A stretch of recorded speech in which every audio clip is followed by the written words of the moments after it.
আমি শুরু করি যে গেল 17 নভেম্বর আওয়ামী লীগ সভানেত্রী সাবেক প্রধানমন্ত্রী শেখ হাসিনার রায় হলো, মৃত্যুদণ্ডাদেশ দিলেন। তারই আসলে তার সময়ই প্রতিষ্ঠিত আন্তর্জাতিক অপরাধ ট্রাইব্যুনাল। আপনি একজন আওয়ামী লীগ নেতা, আওয়ামী লীগ কর্মী হিসেবে আপনার প্রতিক্রিয়া কি, এবং আপনার জানা মতে দলের নেতাকর্মীদের প্রতিক্রিয়া কেমন? প্রথম কথা হচ্ছে যে আমার দলের নেতা কর্মীদের প্রতিক্রিয়ার সাথে আমার প্রতিক্রিয়ার কোনো ভিন্নতা নাই, একদম একই জায়গায়। অবশ্যই এটা কোনো কোনো ধরনের সুখকর অনুভূতি বয়ে আনে না। এবং আপনার এই অনুষ্ঠানের আগে আমি লন্ডন থেকে সরাসরি সম্প্রচারিত হয় এরকম একটা অনুষ্ঠানে আমাকে এই 17 তারিখের রায় ঘোষণার পরপরই আমন্ত্রণ জানানো হয়েছিল। এবং সেখানে আমি খুব পরিষ্কারভাবে একটা কথা বলেছি, সেটা হচ্ছে যে বিচার কাজের তো একটা প্রক্রিয়া থাকে। পৃথিবীর যে কোনো প্রান্তে যে কোনো মানুষ যে কোনো ব্যক্তির ব্যাপারে অভিযোগ আনতেই পারেন, কিন্তু সেই অভিযোগটা কিভাবে খণ্ডানো হবে সেটার উপরে নির্ভর করে সময়ের বিচারে ওই সাজা দেওয়া বা ওই রায়টা আদৌ কোনোদিন গ্রহণযোগ্যতা বা টিকবে কিনা। সেই মাপকাঠিতে অবশ্যই বাংলাদেশে এখন যা চলছে বা যা চলেছে এটা গ্রহণযোগ্য নয়। আচ্ছা, কিন্তু এই অভিযোগ খণ্ডানোর জন্য মানে আওয়ামী লীগের পক্ষ থেকে বা শেখ হাসিনার পক্ষ থেকে কি কোনো অ্যাপ্রোচ ছিল? মানে তার তো কোনো আইনজীবীও ছিলেন না আদালতে। রাষ্ট্রপক্ষ না না, রাষ্ট্রকে নিয়োগ করতে হয়েছে। Exactly exactly that is the whole point. মানে প্রাইমারি পয়েন্ট তো সেটাই। সেটা হচ্ছে যে you are not dealing with a normal person, you are dealing with 5 time prime minister, daughter of the father of the nation, and the president of Bangladesh Awami League. So she is not exactly a usual person that you meet every day in a cafe, right? তো তার মানে কি হচ্ছে? তার মানে হচ্ছে যে আপনি যদি ওনার বিচার করতেই চান তাহলে ওনার প্রতিনিধিত্বের ব্যাপার আছে, ওনার প্রতিনিধি গেল না কেন? আত্মসমর্থনের ব্যাপার মানে আছে। প্রতিনিধি গেল না কেন? হ্যাঁ, আমি সে জায়গায় আসছি।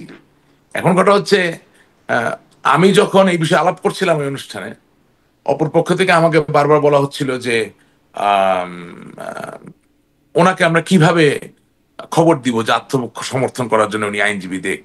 হ্যাঁ, ওনার তো কোনো ঠিকানা আমাদের কাছে নাই। তাই আমি বললাম যে লোক, এগুলো তো হচ্ছে আহ, জেগে থেকে চোখ বন্ধ করে রাখা বা জেগে থেকে ঘুমানোর মতো ব্যাপার। বঙ্গবন্ধু কন্যা শেখ হাসিনাকে অ্যাপ্রোচ করার জন্য তো আপনার স্পেসিফিক ঠিকানা লাগে না।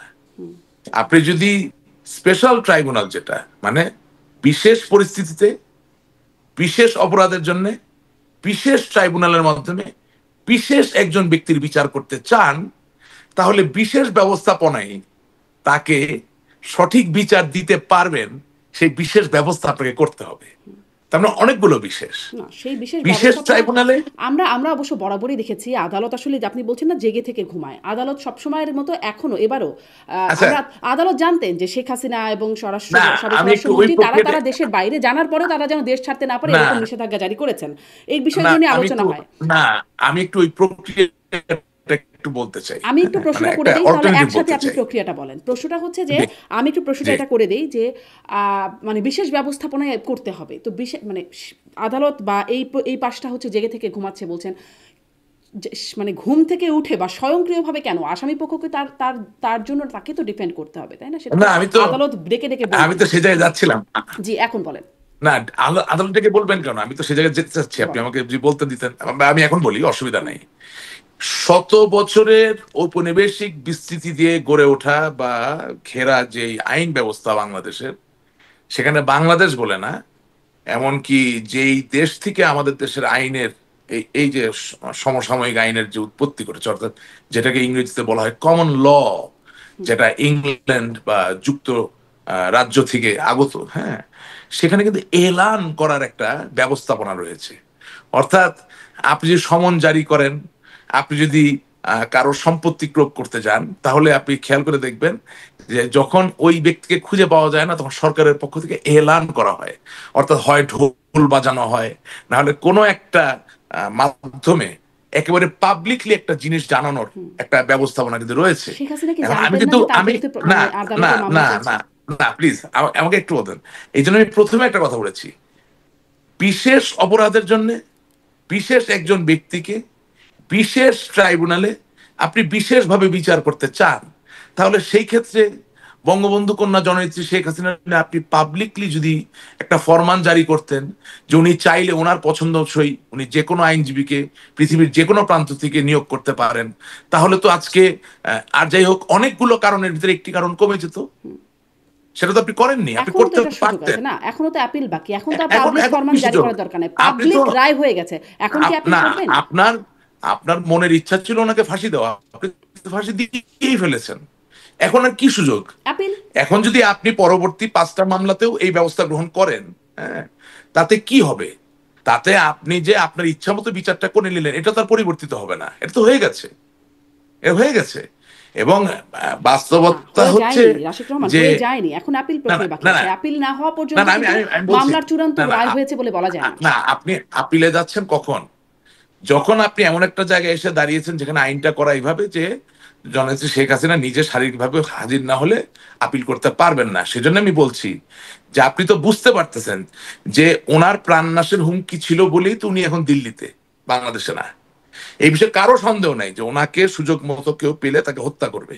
ওনাকে এর আগেও বহুবার হত্যা করার চেষ্টা করা হয়েছে, এবারও এর কোনো ব্যতিক্রম নয়। তাহলে শেখ হাসিনার মতো একজন ব্যক্তিকে যদি আপনি নিরাপত্তা না দিতে পারেন, তাহলে বিশেষভাবে তার বিশেষ বিচার করার জন্য বিশেষভাবে নিয়োগকৃত তার আইনজীবী পাওয়ার একটা সুযোগ থাকতে হবে, বিশেষভাবে তার আপিল করার একটা সুযোগ থাকতে হবে। এখন আমি জানি আপনি বলতে পারেন যে কই আপনাদের সময় তো আপনারা রাখেন নাই। হ্যাঁ, হয়তো আমরা রাখি নাই, কিন্তু আমি বলছি যে ইতিহাসের বিচারে আপনি এখনকার বিচার যদি সঠিক করতে চান, তাহলে বিশেষ পরিস্থিতির জন্য বিশেষ ব্যবস্থা বড্ড প্রয়োজন। বিশেষ পরিস্থিতি বিশেষ ব্যবস্থা, কিন্তু আইনটা তো আসলে মানে বিকজ হ্যাঁ। বিকজ এটা একটা জিনিস মনে রাখবেন, আইনে কিন্তু এটা সিদ্ধ, আপনি একদম মিলিয়ে নেবেন যে কোনো বড় আইনজীবী বা আইনজ্ঞ থেকে বিচার করতে পারাই শুধু আইনের কাজ না। বিচার করার সময়, বিচার প্রক্রিয়া চলাকালীন সময়ে যিনি বিচার প্রার্থী অথবা যার বিচার হবে তাদের উভয়ের নিরাপত্তা দেওয়াও কিন্তু আইনের অন্যতম একটি দায়িত্ব। ও ছাড়া কোনো প্রক্রিয়া সম্পন্ন হয় না। আপনি যদি তো ডক্টর ইউনূসকে আজকে শেখ হাসিনা জিজ্ঞাসা কি করেন এই বার্তাটা কি নির্মোহভাবে দিয়েছেন কখনো যে যে তিনি তিনি তিনি নিরাপত্তা 100%, চান? না না না, একজন নাগরিককে কেন নিরাপত্তা চেতে হবে? তার যতটুকু নিরাপত্তা দরকার ততটুকু নিরাপত্তা দিতে হবে। এটাই রাষ্ট্র, এর জন্য সরকার, এর জন্য দেশ। যদি আপনি আজকে প্রফেসর ডক্টর ইউনূসের যে সরকার, সে সরকারের যে কোনো দায়িত্ববান ব্যক্তি তাকে যদি প্রশ্ন করেন, অথবা বিচার ব্যবস্থাপনায় যারা সক্রিয় আছেন, সম্মুখভাগে আছেন, তাদের যে প্রশ্ন করেন যে আপনারা কি নির্মোহভাবে জাতির সামনে এই প্রতিশ্রুতি দিতে পারেন যে বঙ্গবন্ধু কন্যা জননেত্রী শেখ হাসিনার নিশ্চিদ্র 100% নিরাপত্তা আপনারা আগে নিশ্চিত করতে পেরেছিলেন, ওই পরিস্থিতি তৈরি করতে পেরেছেন? এই দেশে যেখানে একজন সাধারণ মানুষ এখন রাত্রেবেলা এতটুকু ছিনতাই হওয়া ছাড়া ঘরে যেতে পারে না, এই দেশে যখন একজন সাধারণ ব্যবসায়ী দিনে দুপুরে আপনার দেশীয় অস্ত্রশস্ত্র বা বিদেশি অস্ত্রের আক্রমণে একেবারে লাইভ ভিডিওর সামনে প্রাণ দিতে হচ্ছে, সেখানে আপনি এরকম একজন ভিআইপি, এরকম একজন বিশেষ ব্যক্তি, আপনার কাছে অপরাধী হতে পারে, আমার কাছে অপরাধী না হতে পারে, কিন্তু তিনি বিশেষ ব্যক্তি, এই বিষয়ে কোনো বিতর্ক নাই। সেই বিশেষ ব্যক্তির আপনি নিরাপত্তা বিরাজ না করে, নিশ্চিত না করে, আপনি কিভাবে আশা করতে পারেন যে আপনি যেভাবে চাবেন সেভাবে বিচার হয়ে যাবে? I'm saying if you want to do justice to the history of Bangladesh, and for time's sake, if you want to be absolutely correct, 100% on the altruistic side, then 110% you have to first ensure the security, well-being, and welfare of the person that you want to try. It's very এখন simple. তিনি যদি আসতেন, ধরুন এগুলো তো একটা hypothetical কথা হচ্ছে যে আসলে তার নিরাপত্তা হবে হবে কি না, হয়তো হবে না, পরিস্থিতি আসলে সেরকমই ছিল 5ই আগস্ট বা তার আগের অবস্থা যেটা, সেটা হয়তো সেরকমই ছিল, কিন্তু এটি তো এখন তার যে নিরাপত্তা নাই আচ্ছা, বাংলাদেশে। আমি ধরেন আমি এভাবে আপনার কথাটা বলি, আপনার কথা আমি বুঝতে পারছি। আমি আপনাকে এভাবে বলছি যে আপনি একজন মানুষ, আপনি মা, আপনি সহধর্মিণী, আপনি কারো কন্যা।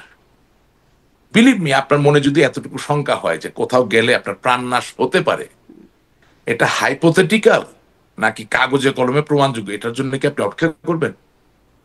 তো সেটি তো আসলে সবার ক্ষেত্রেই প্রযোজ্য এই আচ্ছা, বিষয়টা, তাই না? এবং আমি আপনাকে জিজ্ঞাসা করছি, আপনার অ্যাকচুয়ালি নিউট্রাল থাকার কথা, নিউট্রাল থেকে আপনি উত্তরটা দিবেন। আপনার কাছে কি মনে হয় আপনি গত 15 মাসে এই বর্তমান ইউনূস সরকারের অধীনে যে বিচার ব্যবস্থার যা ফুটেজ বা যা দেখলেন, যেভাবে আসামিরা আক্রান্ত হচ্ছেন, যেভাবে আদালতে আইনজীবীদেরকে পেটানো হচ্ছে, মারা হচ্ছে, হ্যাঁ, আপনার অভিযুক্ত ব্যক্তিকে কাঠগড়ায় হাজির করার আগেই মোটামুটি গুরুতরভাবে আহত করে ফেলে, দেখে আপনার কাছে কি মনে হচ্ছে? আমার কাছে আসলে কি আপনি যে শেখ হাসিনা বিষয়গুলো নিরাপদ? আপনি যে বিষয়গুলোর কথা উল্লেখ করছেন সেই বিষয়গুলো নিঃসন্দেহে আমার কাছেও না নিন্দনীয় না, মনে আমি হচ্ছে, কিন্তু সেই এটা এটা নিন্দনীয় এটা বিষয়টা আগে যে হচ্ছে খুব কি, প্রশংসনীয় ছিল তাও না। অতএব না ওই না জায়গাটায় আসলে না না না, আমি কাউকে প্রশ্ন করছি না, আমি আপনার মাধ্যমে খুব সিম্পল কয়েকটা কোশ্চেন বাংলাদেশের জনগণের সামনে উপস্থাপন করছি। বিশ্বাস করেন, আপনি যখন বিচার নিয়ে কথা বলবেন আচ্ছা, তখন, এখন অ্যাপিল করার সুযোগ আছে, যথেষ্ট নিশ্ছিদ্র নিরাপত্তার কথা আপনি বলছিলেন, সেই নিরাপত্তা চেয়ে কি হ্যাঁ আপনার মনে হয় অ্যাপিল হ্যাঁ, করতে সরকার চাওয়া উচিত কেন শেখ হাসিনা? কেন সরকার তো এটাও করতে পারেন, ফরমান জারি করতে পারেন, এলান করতে পারেন এভাবে যে যদি বঙ্গবন্ধু কন্যা জননেত্রী শেখ হাসিনা বাংলাদেশের নিকটবর্তী কোন দূতাবাসের কাছাকাছি থাকেন, সেখানে তিনি নিজে উপস্থিত হয়ে একটা ওকালতনামা সই করার মাধ্যমে তার পছন্দনীয় আইনজীবী নিয়োগ দিতে পারেন। অথবা আমি তো বললাম বিশেষ ট্রাইব্যুনাল না, বিশেষ অপরাধ, তো এই ধরনের অপরাধ তো প্রতিদিন আপনি এই অভিযোগ দেখা যায় না, এবং বিশেষ ব্যক্তি, আপনি তো এটাও করতে পারেন যে of her own choosing she can choose a embassy where she will appear physically. প্রশ্ন হচ্ছে আপনি কি আসলে চান ফেয়ার বিচার হোক? আমার মনে হয় না। এই জন্যই আপনি বিশেষ ব্যবস্থা গ্রহণ করবেন না। এটা বাংলাদেশে নতুন কিছু না। আমরা বাংলাদেশে, আমি তো আর একদম ধোয়া তুলসী পাতা না, আমরা তো বিভিন্ন সময় আমাদের সুবিধাজনক ভাবে অনেক কিছু করেছি। এখানেও তাই হচ্ছে, আমাদের একটা ফাঁসির রায় দরকার, আমরা দিয়ে দিয়েছি। That's what we needed. আচ্ছা, এখন ধরেন এই যে নতুন গুম সংক্রান্ত মামলায়, যে আরেকটা মামলা যেখানে সেনা কর্মকর্তার অনেকেই আসামি হিসেবে আছেন, সেই মামলায় শেখ হাসিনার আইনজীবী হিসেবে রাষ্ট্রনিযুক্ত আইনজীবী হয়েছেন জেরাই খান পান্না। এই বিষয়ে আপনাদের মানে আপনার কি মনে হয়, এই বিষয়টা কেমন হলো? না, এই বিষয়ে আমার বক্তব্য খুব সহজ।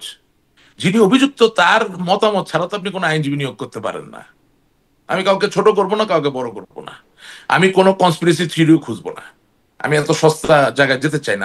আমি দেখেছি যে এই নিয়োগ নিয়ে অনেক অনেক কিছু বলছে, আপনি নিজেও হয়তো বা মতামত লক্ষ্য দেবার করেছেন। কোনো প্রক্রিয়ায় কি মানে না আসামি না, পক্ষ আমার দিয়েছে? আমার জায়গা, আমার জায়গাটা সহজ, মানে আমি আপনি আবারও সব দায় আপনাকে বলছি। রাষ্ট্রপক্ষের উপর দিচ্ছেন বা রাষ্ট্রকে দিচ্ছেন, মতামত দেবার সেটার কোনো প্রক্রিয়া না, কি আমি আমি কোনো আসামি দায়ী পক্ষ গেছে? রাষ্ট্র, আমি কোনো দায় রাষ্ট্র বা কারো উপরে দিচ্ছি না। আমি বলতে চাচ্ছি খুব সহজ ব্যাপার, আমি বলতে চাচ্ছি যে বাস্তবতার নিরিখে আপনি সত্যি যদি সময়ের প্রতি সুবিচার করতে চান, এবং এই যে 1400 মানুষ যারা মৃত্যুবরণ করেছে, শহীদ হয়েছে, আহ, আহত হয়েছেন, আক্রান্ত হয়েছেন, এগুলো তো সত্য, এগুলো হয়েছে, এগুলো তো মিথ্যা না। শুধু শুধু যে ছাত্র আক্রান্ত হয়েছে তা না, পুলিশ বাহিনীর, আমার পুলিশ বাহিনীর যা ভাইয়েরা যারা আছেন তারাও তো আক্রান্ত হয়েছেন, বিভিন্ন পর্যায়ের মানুষ আক্রান্ত হয়েছেন, নিহত হয়েছেন। আমার কথা হচ্ছে সত্যি এটাকে সামগ্রিকভাবে এভাবে বলতে হয় যে সময়ের প্রতি যদি সুবিচার করতে চান, এটা তো একজনের বিচার নয়, এটা একজনের বিচার প্রার্থিতা নয়, এটা একটা অনেক বড় একটা ব্যাপার, এবং বৃহৎ জায়গাগুলো বিশেষ হয়েই আমাদের সামনে আহ, উপনীত হয়, ঠিক আছে না? এই জন্য আমি বলছি যে আমি দায় কারো উপরে দিচ্ছি না, আমি বলতে চাচ্ছি যে আপনি যারা নিশ্চিদ্র নিখাদ বিচার বলতে চাচ্ছেন তা নিখাদ নয়, এবং আইনের ভাষায় যা একেবারে নিখাদ না তা দিয়ে আপনি কাউকে সাজা দিতে পারবেন না। আমি কি বুঝতে পারলাম কথাটা? সুতরাং যদি আপনি নিখাত করতে চান, ত্রুটিমুক্ত করতে চান, তাহলে ত্রুটিমুক্ত করার অনেক উপায় আছে, অবলম্বন আছে, আপনারা যেটা যে আবার উপায়গুলো আপনি, অবলম্বন করলেন না, মানে না না নিখাত না করার না, একটু, সেই একটা নিখাত। মিনিট শারমিন প্লিজ, জি। 1 minute, I beg you pardon. সেই উপায় বা অবলম্বন আপনারা গ্রহণ করবেন না। কারণ কেন করবেন না আমি বেশি কথা বলবো না, একটা উদাহরণ শুধু আপনাকে আমি দিব। আমি আপনাকে বললাম শারমিন, আগামীকালকে তো লিথাল উইপন ব্যবহার করা হবে। আপনি কে? আপনি গণমাধ্যম কর্মী, আপনি তো পুলিশের কেউ না, আপনার তো অস্ত্র অস্ত্র নাই, হ্যাঁ, আপনি সেনাবাহিনীর কেউ না। এখন কোন এক জায়গায় লিথাল উইপন ব্যবহার করার কারণে কেউ মারা গেলেন, আইনের চোখে আপনি কিভাবে এটাকে সংযুক্ত করবেন? যদি রাজসাক্ষী সেটাতে আপ- অ্যাপ্রুভ করেন যে হ্যাঁ হয়েছে। No, no, no, no, no, no, না, আমি একটা অডিও ক্লিপের কথা বললাম, রাজশাহীতে পরে যাচ্ছি, আমি সেই বিষয়ে একটা অডিও উদাহরণ ক্লিপের দিচ্ছি। সাথে যদি একটা সাক্ষী সে যদি সেটা করবোরেট না করে না তাহলে? না না না না, নট এট অল। অডিও ক্লিপটা যদি আব্দুল্লাহ আল মামুন পুলিশের আইজিপি কে উনি বলতেন যে লিথাল উইপন ব্যবহার করো, সেই অডিও যদি দেখাতে পারতেন তাহলে সরাসরি সংযুক্ত হয়ে গেল। আমি আপনাকে ওই কথাটা বলতে না, চাচ্ছি আসলে আদালতে যে কি প্রমাণিত না না হয়েছে না আর কি আমি না, একটু সেই একটু বিষয়ে একটু আমরা এখন ভাই আর্গুমেন্ট শোনেন, করতে পারি না, না রাশিদ না রহমান। না না না না আমি আমি কারো কিছু আমি বলতে চাচ্ছি যে কাউকে ফাঁসি দেওয়া এত সহজ না নিশ্চয়ই। যে আপনি একটা অডিও রেকর্ডিং আনলেন আর পরবর্তী ঘটনার সাথে মিলিয়ে বলে দিলেন। নো, একটা ফাঁসির ঘটনায় যিনি হত্যার হুকুম দেন আর যিনি হত্যা করেন তাদের ভিতরে যে সেতু বন্ধন সেটাকে প্রমাণ করতে হয়। এখন রায়টা আপনি পড়বেন, পরে যদি আপনি অকাট্য সেতু বন্ধন খুঁজে পান তাহলে তো আমাকে আর কোনোদিন কোনো প্রোগ্রামে ডাকার প্রয়োজন হবে না, তা তো প্রমাণ হয়ে গেল যে বিচার খুব ভালো হয়েছে। কিন্তু আমি আপনাকে বলতে পারি আপনি ওই সেতু বন্ধন খুঁজে পাবেন না। জি। আমি বিচার করার কেউ না। মানুষের প্রাণ যখন চলে যায়, হ্যাঁ, আমি এর বিপক্ষে, এবং আল্লাহ তাআলা যার এখন প্রাণ চলে বিচারক গেছে যদি তার ভেস্ত খুঁজে নসিব পান, করুন, এবং বিচারক যদি খুঁজে পান, যার কারণে প্রাণ আদালতে যদি গেছে সেটা তাকে ডিফেন্ড না যদি করা হয় শাস্তি তাহলে দেন। তো প্রুভেন হয়ে যায়, তাই না? না না না, আপনাকে প্রথমে ঠিক করতে হবে আপনি আমাকে কোন প্রশ্নগুলো করবেন। প্রথমে আপনি জিজ্ঞাসা করেছেন যে কেন বিচারটা সম্বন্ধে আপনার মতামত কি। আমি আপনাকে বলেছি যে আমার কাছে মনে হয়েছে এটা নিখাদ নিখুঁত বিচার হচ্ছে না। 2 নম্বর যে কথাটা, আইনের ভাষা, beyond reasonable doubt you cannot accuse anyone of any crime if it is not proven to an extent when there is no doubt. এটা না হলে করতে পারবেন না। তা আমি আপনাকে বলছি যে আব্দুল্লাহ মামুন সাহেব রাজসাক্ষী তো দিতেই পারেন নিজেকে বাঁচানোর জন্য, কিন্তু কোর্টের যে রায় সেটা তো হারিয়ে যায়নি, আপনি একটা কপি চাইলে পাবেন। আপনি আমি এরপরে আসলে কোনো পাবো না অনুষ্ঠানে হয়তো, কোর্টের না রায়ের কপি পাবেন পাওয়া পাবেন যাচ্ছে না, না, রায়ের কপি রায় আসামি দিতেই পক্ষকেও রায়ের দেওয়া কপি, হয়নি। না না না, এইসব এইসব মামলা রায়ের কপি গোপন রাখার কোনো সুযোগ নেই। পাবেন, পাওয়ার পরে আপনি আপনার যে টিম তারাও রিসার্চ করবে এবং আমাকে আবার ডাকবেন। এবং শুধুমাত্র একজন বিবেকবান মানুষ হিসেবে আপনি যদি মনে করেন যে ওই যে বললাম যে হত্যার হুকুম এবং হত্যাকাণ্ডের মাঝে যে সেতুবন্ধন থাকার কথা, যাকে ইংরেজিতে আমরা বলি কানেক্টিভিটি, সেটা যদি প্রতিষ্ঠিত আপনি দেখাতে পারেন, আমি তাহলে এটা নিয়ে আর কোনোদিন কোনো কথা রাশিদ বলবো রহমান, না। একদমই একদমই স্পষ্ট। কিন্তু আমি আর আপনি কি কনভিন্স হচ্ছি বা হচ্ছি না তাতে তো আসলে কিছুই যায় আসে না। আদালতে এই বিষয়টা কনভিন্স হতে হবে। আদালত যদি, দেশের আদালত যদি কনভিন্স হয়ে বলেন সেটা যদি শিওর, ভুল হয়, আমাদের কিন্তু কিছু বলার থাকে না, যেটা সেখানে আসলে রাষ্ট্রপক্ষ বা আসামি না পক্ষকেই তখন এই ডিফেন্ড জন্য করতে হবে বা অ্যাপিল করতে হবে। এজন্যই অ্যাপিলের সুযোগ বা রিভিউয়ের সুযোগ, এই বিষয়গুলো থাকে। এই এই জন্য আপনার অনুষ্ঠানে সবসময় আমি একটা কথা বলি যে কিছু কিছু ঘটনা আছে এগুলো আলাপ করে আসলে কোনো লাভ নাই। কারণ কি, যদি আজ আমার বিদায় হয় কোনো গণ অভ্যুত্থান বিপ্লবের কারণে, তাহলে আমার ওই একই রকম জোয়ার নিয়ে এসেই তো এটা ন্যায্য ছিল কি ছিল না সেই জায়গাটা তৈরি করতে হবে। ঠিক আছে, ফরাসি বিপ্লব কোথা থেকে হয়েছে, কে করেছে, তাকে একেবারে কম্পাস দিয়ে আপনি খুঁজে বের করে দিতে পারবেন পারবেন না, কিন্তু হয়ে তো গেছে। জি, রাশিদ রহমান, শুধু এটি তাই না, স্পষ্ট শুধু আপনার তাই বক্তব্য না, থেকে, এটি স্পষ্ট আপনার প্রতিক্রিয়াটা স্পষ্ট। আপনি মনে করছেন এটি নিখাদ নিখুঁত হয় নাই, একদম স্পষ্ট। আমি এতটুকুই দর্শকদের জন্য না গ্রহণ করলাম। এবারে আমি একটু এই হয় প্রশ্নটা নাই। করি, আপনি কি মনে করেন যে এই ঘটনায় বিচার হওয়া উচিত, শেখ হাসিনার বিচার হওয়া উচিত? আপনি কি মনে করেন? আমি মনে করি বাংলাদেশের যে কোনো মানুষের ব্যাপারে যে কোনো লোক অভিযোগ দিতে পারে, তার তদন্ত হতে পারে, বিচার হতে পারে। এই জন্য তো বাংলাদেশ স্বাধীন রাষ্ট্র। কিন্তু এর মানে এই না যে আপনি ক্যাঙ্গারু কোর্ট বানিয়ে কাউকে ঝুলিয়ে দিবেন, কাউকে মেরে দিবেন, কাউকে ফাঁসি দিয়ে দিবেন। আমি তো কাউকে খোদার জায়গায় বসাবো না, আই এম সরি। আমি খুব ভালো মানের মুসলমান না হলে মুসলমান, আমি আল্লাহ বিশ্বাস করি, আমি মনে করি আল্লাহর নিচেই তো মানুষ। আমি তো কাউকে খোদার জায়গায় বসাইতে পারতেছি না, ঠিক আছে না? তো এখন কথা হচ্ছে যে আহ, আহ, বঙ্গবন্ধু শেখ মুজিবুর রহমানের নামে মামলা হয়েছিল না? হয়েছিল তো। উনি জনগণের ভালোবাসা দিয়ে প্রমাণ করে দিয়েছেন কিসের মামলা কিসের বিচার। তো কথা হচ্ছে মামলা তো আপনি করতেই পারেন নাকি না, করতে পারেন তো, এটা তো অধিকার। হ্যাঁ, আপনি মার্কিন যুক্তরাষ্ট্রে আছেন, ডোনাল্ড ট্রাম্পের বিরুদ্ধেও তো কেউ একজন গিয়ে অভিযোগ করতে পারে, পারে না? তাতে তো আর তার প্রাণ নাশ হবে না। কিন্তু আমার প্রশ্নটা হচ্ছে সম্পূর্ণ অন্য জায়গায়, যে আপনার নামে অভিযোগ দেওয়া হলো বলেই কি আপনার প্রাণ নাশের ঝুঁকি থাকবে? বা আপনার নামে অভিযোগ দেওয়া হলো বলেই কি সরকার আর আপনাকে রক্ষা করবে না? তার ব্যাপারটা মানে কিরকম? রাশিদ রহমান, আপনি মনে করেন যে মানে বিচার হওয়া উচিত, কিন্তু বিচারের যে রায় সেটিতে আপনি মানে সেটিকে নিখাদ নিখুঁত বলে সন্তুষ্ট হতে পারছেন না, এটাই? না, আমি আমি বলছি বিচারের প্রক্রিয়াটা নিখাত নয়। কিন্তু মানে আমি আমি আপনিও এমন বলছিলেন, কোন আপনিও রেফার সেটা করছিলেন জাতিসংঘের সেই আমি প্রতিবেদনকে দেখে আমি মানুষ। আপনাকে হ্যাঁ, বলছি আমরা পরিশ্রম করি, হ্যাঁ, আমাদের আমাদের মনের জায়গাটা, মনের জগৎটা এই রাজনীতি, এই আইন অঙ্গন, এটা নিয়েই তো, এটা আমাদের জীবনের তো একটা ক্যারিয়ারের একটা অংশ, ঠিক আছে না? I take things very seriously. So আমি আপনাকে আমার মুখ থেকে যা বলবো সেটা আজ থেকে 50 বছর পরেও যাতে কোনো একাডেমিক ডিসকোর্স বা এন্ডেভারে সঠিকভাবে ব্যবহার করা যায় সেটার কথা বল। আমি যা জানি না তা নিয়ে আমি কথা বলি না, বলতে চাই না। আমি বলতে চাচ্ছি আমি কি দেখেছি, যা দেখেছি তার থেকে মনে হচ্ছে এই বিচারিক প্রক্রিয়া সঠিক নয়। এখন বিচারিক প্রক্রিয়া যদি সঠিক না হয় তাহলে যুক্তিসঙ্গত ভাবে সেই বিচারের যে রায়, সেই রায় নিয়েও তো প্রশ্ন থাকবে। জি, মানে ওইটাই তাহলে সামারি কি এটা করা যায় যে আপনি চান বিচার হোক কিন্তু এই বিচারের যে রায়টা সেটিতে আপনি সন্তুষ্ট নন? না, আমি চাই বিচার হোক না, আমি বলতেছি বিচার প্রাপ্তি তার অধিকার সকলের। বিচার চাওয়া, বিচার পাওয়া, জি, দুটার অধিকার সমান, আপনি বলছিলেন এটা যে আমি বলতে জাতিসংঘের চাচ্ছি। সেই রিপোর্টের যে সেই সংখ্যাটা 1400 সেটি আপনিও বলছিলেন যে এত মানুষ মারা গেছেন। মারা গেছে, একটা একটা কখনো আমি সেটা সমর্থন করি না। হ্যাঁ, এই যে মানে শুরু থেকেই আমরা যদি 5ই আগস্টের পরে শেখ হাসিনার ভার্চুয়াল যে বক্তব্য সেখানে আমরা তাকে কখনো মানে কোনো রকম অনুশোচনা বরাবরই আসলে সহানুভূতি তিনি প্রকাশ করেছেন নিহত আহতদের প্রতি, কিন্তু অনুশোচনা করেন নাই। কিন্তু তিনি বা কিছু রেসপন্সিবিলিটি স্বীকার করেন নাই। কিন্তু তিনি সম্প্রতি যে গণমাধ্যমগুলোতে, আন্তর্জাতিক গণমাধ্যমগুলোতে যে সাক্ষাৎকার, সেখানে তিনি বলেছেন যে তিনি আলটিমেট লিডারশিপ রেসপন্সিবিলিটি সেটা তিনি নিচ্ছেন। এই আলটিমেট লিডারশিপ রেসপন্সিবিলিটির জন্য কি বিচার হওয়া উচিত বলে মনে করেন কিনা?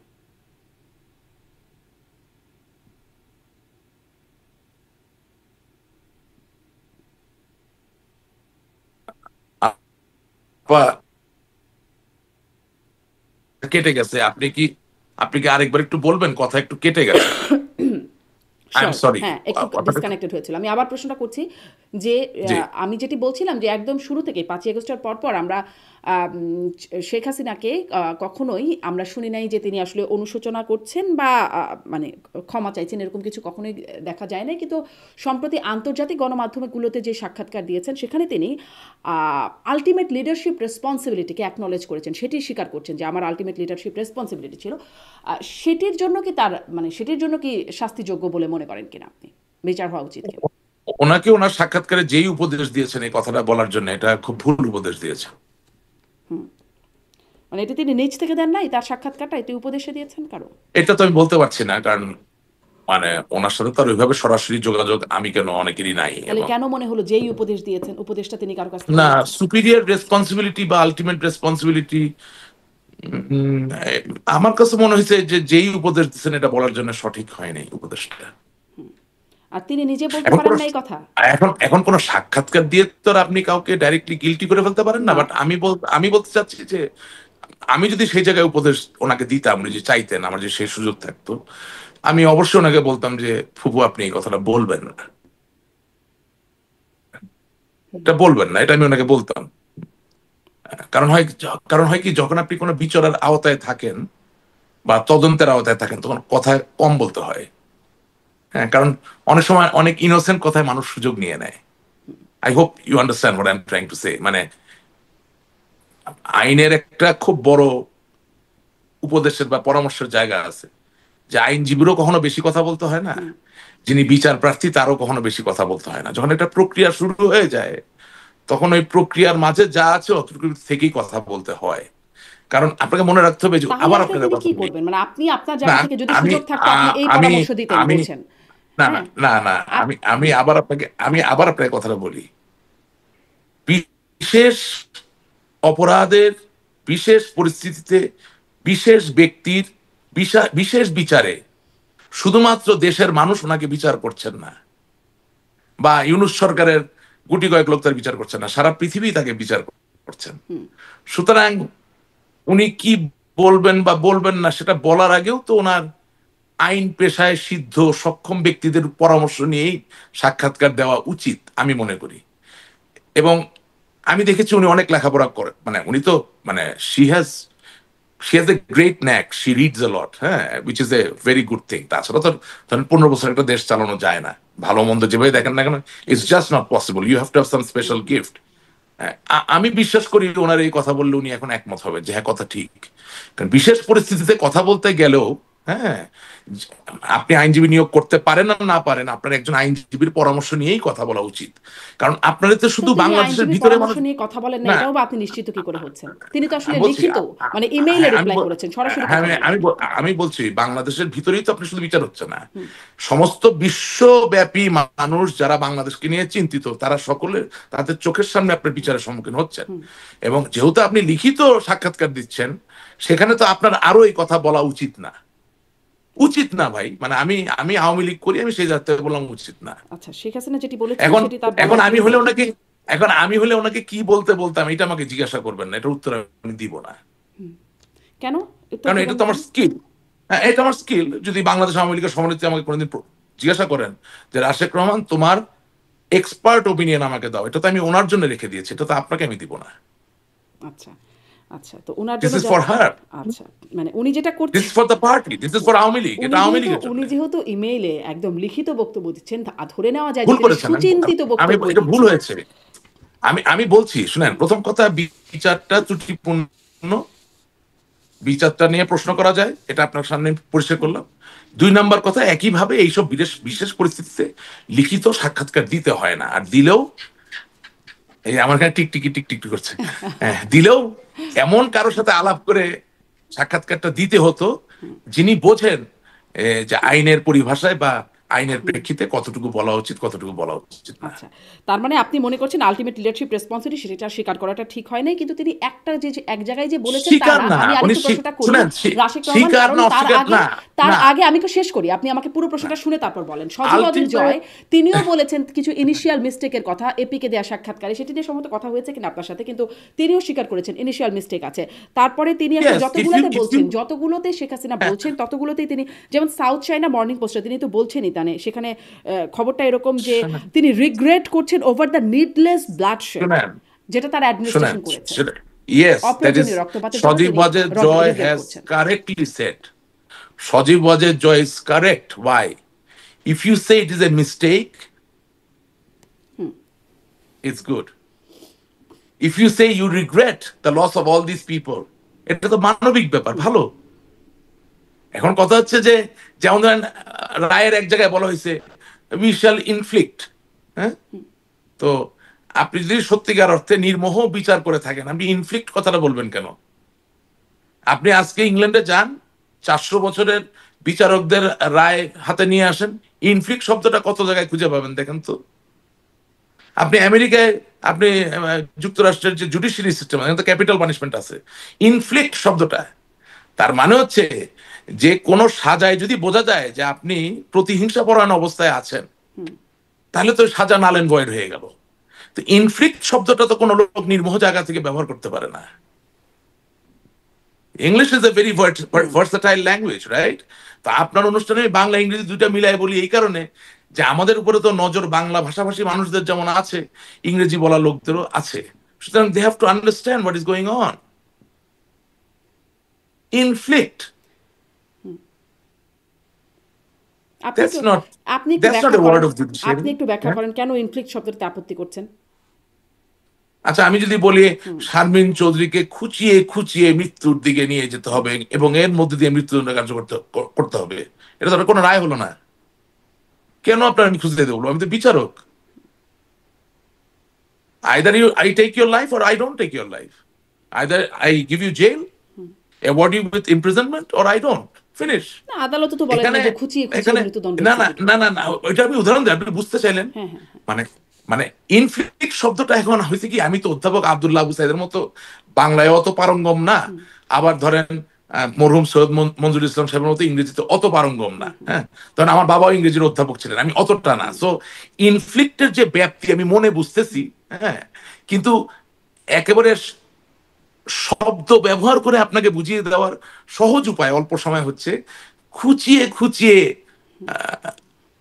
তাকে হত্যা করে মৃত্যুর স্বাদ পাওয়ানোর মধ্য দিয়েই এই সাজা কার্যকর করা যেতে পারে, এরকম একটা ব্যাপার। Inflict, it's a bad word. হ্যাঁ, ইটস এ ব্যাড ওয়ার্ড, মানে এটা হচ্ছে পেইনফুল কিছু করা বা কোনো মানে শাস্তিটাকে পেইনফুল করা, এরকম। আসলে ফাঁসিটাও তো খুব আনন্দদায়ক না, সেটিও পেইনফুল। না, সেজন্য তো বলছি রায়ের ভাষা নিয়ে আমরা রায়ের ভাষা নিয়ে কথা বলি, সেটাতে আপনি নিন্দা জানিয়েছেন বা আপনি অসন্তুষ্ট প্রকাশ করেছেন। আপনি ইসলাম ধর্মেও জানের বদলে জান, চোখের বদলে চোখ বলে নাই কিন্তু ইনফ্লিক্ট। মৃত্যুটা খুব ভয়ানক জিনিস বললেই তো নির্মোহভাবে এটাকে বলতে হয়। জি, আপনি রায়ের সমালোচনা করছেন। অবশ্য সেই না, রায়ের আমি সমালোচনা করছি না। আমি আপনাকে একটা দুটো জিনিস বলার চেষ্টা করছি। মানে আপনি বললেন আমার জায়গাটা হয়েছে কি, আমরা কিন্তু খুব আমি আসলে বিপদে এখন আছি। একটু রায়ের বাইরে গিয়ে আমি আসলে এই বিষয়টাও শুনতে যাচ্ছিলাম। আপনি বলছেন যে ঠিক আছে, শুরুতে এর কিছু ভুল ছিল, কিছু ভুলের কথা সজীব ওয়াজেদ জয় বললেন। তারপরে সাবেক প্রধানমন্ত্রী শেখ ভুল হাসিনা ত্রুটির তিনিও কথা বলা তিনিও দোষের কিছু না, উনি তিনিও মানবিক। তিনিও আসলে হ্যাঁ, এই ভুল এর কথা বলছেন। বলছেন যে আসলে মানে সবগুলোকে যদি আমি একটু সামারাইজ করি, তিনি তো ওই আল্টিমেট লিডারশিপ রেসপন্সিবিলিটি নিয়েছেন। তিনি বলছেন যে ওই সাউথ চায়না মর্নিং পোস্ট সম্ভবত, হ্যাঁ জি, সাউথ চায়না মর্নিং পোস্ট, সেখানে বলছেন যে রিগ্রেট নিডলেস ব্লাডশেড যেটা তার প্রশাসন করেছে সেটির জন্য তিনি রিগ্রেট করছেন, যেটা ছাত্র আন্দোলন দমনের জন্য করা হয়েছিল বলে সেই পত্রিকাতে বলছে। কে কে কে কে করছেন এটা? এটা শেখ হাসিনার ইন্টারভিউ। শেখ জি হাসিনার জি ইন্টারভিউতে তিনি জি বলছেন জি। অপ্রয়োজনীয় রক্তপাত যেটি তার অ্যাডমিনিস্ট্রেশন করেছে, সেটা যদি আমি বাংলা করি তাহলে এরকমই দাঁড়ায়। একটা অবস্থানগত পরিবর্তন কি হয়েছে, যেটা আগে তো কোনো রকম রিগ্রেট করার কোনো জায়গা শোনেন, ছিল না। এখানে সুপিরিয়র রেসপন্সিবিলিটি অনেকভাবে ব্রেকডাউনও করছে। ওবায়দুল কাদের বাংলাদেশের প্রধানমন্ত্রীও না, স্বরাষ্ট্র মন্ত্রণালয়ের মন্ত্রীও না। আমি এরকম কথোপকথন দেখেছি, সে সরাসরি ফোন করে পুলিশের উচ্চ পদস্থ কর্মকর্তাদেরকে নির্দেশ দিচ্ছে। তাহলে সুপিরিয়র রেসপন্সিবিলিটি শেখ হাসিনা ওনার ঘাড়ে একা পড়বে কেন? আপনি গত 15 মাসে যত অডিও ক্লিপ ফাঁস হয়েছে, কোনো চেইন অফ কমান্ড খুঁজে পাচ্ছেন নাকি? I am just being the Devil's advocate. কোনো চেইন অফ কমান্ড খুঁজে পাচ্ছেন? তার মানে আমি কি বলতে চাচ্ছি, যে অনেকেই তো তাদের ইচ্ছা মতো অনেক কিছু করছেন। এখন সেটার রেসপন্সিবিলিটি প্রধানমন্ত্রী হিসেবে তিনি কি সেগুলো অজ্ঞাত সেটা ছিলেন? সেটা বলছি, সেটা রেসপন্সিবিলিটি নেত্রী নিয়ে নিলেন। ওইটাই তো বললাম যে ওখানে একটু ভুল, এটা কেন নিবেন? কারণ আমি নিজেই তো বুঝতেছি, আপনি আপনি যদি আওয়ামী লীগ সরকারের একজন মন্ত্রী হিসেবে কোনো আহ, পুলিশ কর্মকর্তা যার ধরেন খুব ভালো করতে ইচ্ছা করে বা আরো বড় হইতে ইচ্ছা করে, তাকে যদি ফোন করে বলেন এই ওখানে 2টা গুলি মেরে দিয়ে তোরে প্রমোশন দেওয়া হইতে পারে তার কথায়, তো সেটার রেসপন্সিবিলিটি আমি নিব কেন? আমি আপনাকে প্রতিটা জিনিস যুক্তি দিয়ে বলার চেষ্টা করছি। আপনি দেখেন কুমিল্লার কিন্তু এই তিনি সুপিরিয়র ঐতিহ্যবাহী লিডার কুমিল্লা। হিসেবে তিনি তো লিডারশিপ না রেসপন্সিবিলিটি নেবেনই না, না যে তার না অধীনস্থ না লিডাররা না এরকম ভাবে কথা বলছেন বা কাজ না, করছেন। সেটা সেটা আমি যাচ্ছি, একে একে যাচ্ছি আপনার সাথে। এই জন্য অনুষ্ঠানে আসি, ভালো লাগে যে বিস্তৃত ভাবে আলাপ করা যায়।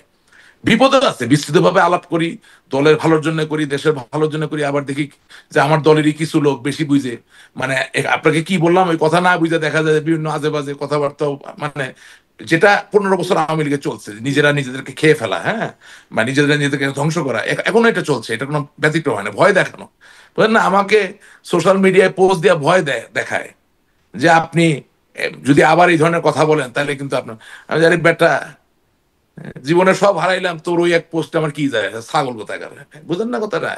হ্যাঁ, তুই 15 বছর তো এইভাবে দলটা 12টা বাজাইছিস, তোরা একটা সিন্ডিকেটের অংশ হয়ে এখনো তোরা একই কাজ করতেছিস। বাংলাদেশের মানুষের আওয়ামী লীগকে প্রয়োজন, বাংলাদেশের মানুষের বঙ্গবন্ধুর আওয়ামী লীগকে প্রয়োজন। এই পাপিয়া কাণ্ডের সাথে জড়িত লোকদের আওয়ামী লীগকে প্রয়োজন নাই। এই অর্থ পাচারের আওয়ামী লীগের বাংলাদেশের মানুষের প্রয়োজন নাই। এই অন্যায়ের সাথে সরাসরি ভাবে সম্পৃক্ত যে মানুষগুলো, তাদের ওই আওয়ামী লীগের বাংলাদেশের মানুষের প্রয়োজন ওই বঙ্গবন্ধুর আওয়ামী লীগ, যেটা বাংলাদেশের মানুষের কথা বলে। সুতরাং আপনার অনুষ্ঠানে আসি কেন, একটা মাল্টি ডিমেনশনাল আলাপ করার জন্য। হ্যাঁ, তো আমি যেটা বলতে চাচ্ছিলাম, আপনি একটু জিনিসটা নিবিড় ভাবে শুনবেন। এই 15 মাসে কিন্তু আমরা অনেক কিছু পেয়েছি, অনেক কিছু শিখেছি। কিভাবে? আপনি দেখেন, আমার বাবা কুমিল্লার জেলা প্রশাসক ছিলেন অনেক আগে, আপনার 1976-77-এ। সেই সময় কুমিল্লায় 2জন কিংবদন্তি রাজনৈতিক পুরুষ, একজন বাহার চাচা, আরেকজন আফজাল চাচা। ঠিক আছে, আফজাল চাচা দুনিয়ায় নাই, তিনি মরহুম, পৃথিবী ছেড়ে চলে গেছেন, কিন্তু বাহার সাহেব আছেন। হ্যাঁ, আচ্ছা, বাট তারা কিন্তু পোর খাওয়া politician, and they are leaders of the people. আপনি এটা যদি খেয়াল করবেন, কুমিল্লা বিভাগ নিয়ে যখন একটা ছোট তর্ক বিতর্ক মাননীয় প্রধানমন্ত্রীর সাথে, তৎকালীন জননেত্রী শেখ হাসিনার সাথে হলো, বাহার সাহেব স্টুড বিসাইড হিজ পিপল। উনি খুব বিনয়ের সাথেই, আপা আপা আপা বিনয়ের সাথে, কিন্তু উনি কুমিল্লার নামে যে বিভক্ত হবে এই দাবিটা ছাড়েন নাই।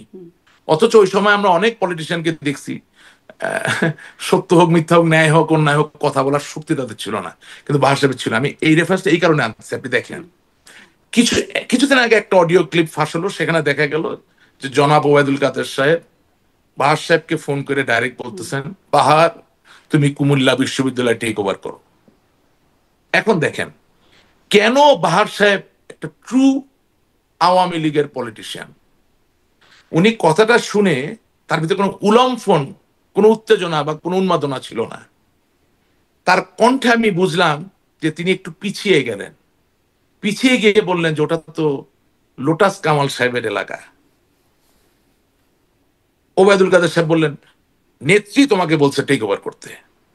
জিনিসটা বোঝেন, উনি কিন্তু এই কথা শোনার পরও তার ভিতরে কোনো উত্তেজনা বা টেক ওভার করার কোনো ইচ্ছা দেখা যায়নি। তিনি বলেছেন আচ্ছা আমি চিন্তা করবো। আপনি কিন্তু অডিওটা শুনে দেখবেন। তার মানে কি? তার মানে বাহার সাহেব বোঝেন যে হয়তোবা কুমিল্লা বিশ্ববিদ্যালয়ের লোটাস কামাল নিয়ন্ত্রণ করতে পারছেন না, হয়তোবা সেখানে জামাত শিবির ছাত্রদল অনেক বেড়ে যাচ্ছে, কিন্তু Lotus Kamal is still the sitting finance minister of Bangladesh, অথবা কোন স্ট্যান্ডিং কমিটির সভাপতি, অথবা তিনি পরিকল্পনা মন্ত্রী। ওটা টাইম লাইনটা আসে নাই। তার মানে উনি বোঝেন যে দলীয় শৃঙ্খলা উনি ঝাঁপ দিয়ে ঢুকলে হবে কি, যে ওখানে শৃঙ্খলাটা ধ্বংস হয়ে যাবে, দুজনের একটা সংঘাত তৈরি হবে। ওয়ারেস আপনি ফোনে বাহার সাহেবকে আপনার বৃত্ত না মনে করে, লোটাস কামালকে আপনার বৃত্ত মনে না করে যদি আপনি বলতেন যে বাহার সাহেব বা বাহার জুনিয়র সিনিয়র ব্যাপার আছে, তুমি চলে আসো, তোমাকে আর লোটাস কামাল সাহেবকে নিয়ে একটু চা খাবো। একটু চা খেয়ে নেত্রী বলছেন কুমিল্লা বিশ্ববিদ্যালয়টা কিভাবে একটু নিয়ন্ত্রণ করা যেটা আলাপ করব। আপনার কাছে কি মনে হয় কোনটা বেশি পলিটিক্যাল? সো এই উদাহরণটা আমি দিচ্ছি এই কারণে যে আজও নেত্রী বলছেন কিনা ও আল্লাহ ছাড়া আর কেউ জানে না। তার থেকেও বড় কথা বলে থাকলো একটা উদাহরণ দিলেন বাহার সাহেবের উদাহরণ। না না আমি বলছি বলে থাকলো, আমি বিশ্বাস করি না জননেত্রী শেখ হাসিনা বিভাজন তৈরি করার জন্য নির্দেশনা দিয়েছেন। তাহলে সাধারণ সম্পাদকের দায়িত্বটা কি ছিল? অবশ্যই নেত্রীর নির্দেশই পালন করবেন, কিন্তু করবেন ইন পলিটিক্যাল ওয়ে। কেউ তো আপনার কাজের লোক না। সেই পলিটিক্যাল ওয়েতে করছেন, মানে আপনি যেভাবে বলছেন যে বাহার সাহেব যেভাবে দলীয় শৃঙ্খলা রাখার জন্য যেটি করেছেন, আপনি কি দলীয় শৃঙ্খলা রাখার জন্য সেভাবে মেইনটেইন করছেন? এখন তো আপা আমি কি করছি আপনি আমাকে বলেন, আমি কি করছি? আমি তো অগাধ আস্থা নিয়ে সম্পর্কে বলছেন বা আওয়ামী লীগের সিনিয়র নেতাদের সম্পর্কে বলছেন, আমি তো অগাধ আস্থা নিয়েই এই নেতৃত্বের প্রতি সম্মান দেখি তো আমি আছি বা ছিলাম বা থাকবো। কিন্তু যদি পলিটিক্যালি কেউ ব্লান্ডার করতে থাকেন, আপনি আমাকে বলেন তো কারে বলবো, কোথায় বলবো? আমরা তো বিশেষ পরিস্থিতিতে আছি, তাই না? আপনি মনে করেন আমি একটা মানুষের তো বিবেক থাকে, একটা বিবেক থাকে না মানুষের, কম বেশি থাকে। হ্যাঁ,